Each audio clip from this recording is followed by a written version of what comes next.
So when we started to rethink Shout, and we knew we were going to redo Shout and add a lot of new features, the one thing we wanted was to make it even easier to submit cool links than by going to the website. We know it's super easy to add things to the website, and hopefully you've seen that video too, but you're not always there. Sometimes you're other places sharing cool links, and a popular one these days is Twitter.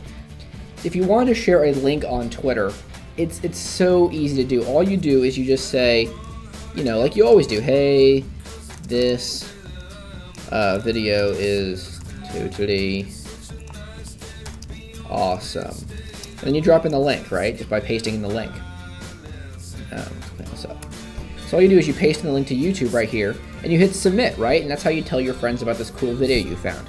Well, if you also want to submit that to Shout, all you have to do is just at the very end of your Shout, put # shout this, all one word, and as long as you add that to your Twitter, it will automatically be found and submit to the site.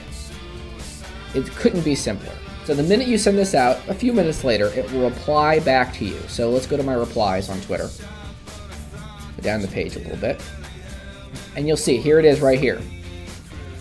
So Shout STL replied back to me saying, here's your Shout submission, RTOA. And it gives you a link right here. So I can click this link.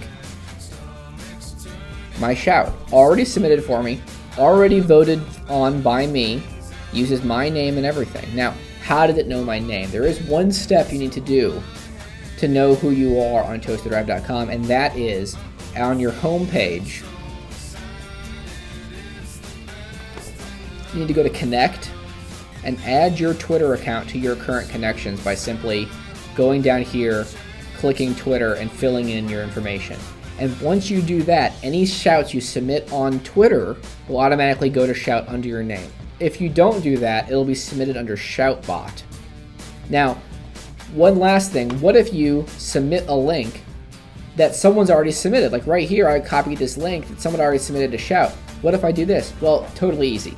If you have connected your Twitter account to ToastedRav, like I hope most of you do, then all it does is just vote for it for you, or turn back a message saying, sorry, you got beat to this link, but here's the link to it, and we already voted for you. So it's that easy. So if you see someone shouting something, retweet it, and it'll actually automatically vote for you on ToastedRav or 106 on the Arch or wherever you're like to view your shout from. So couldn't be easier. I hope you really enjoy this. It is super helpful to use if you're submitting your blog post to Twitter. Just adding Shout this at the end of it automatically submits those blog posts to Shout. So it's just a lot of cool possibilities, and I hope you enjoy it. See ya.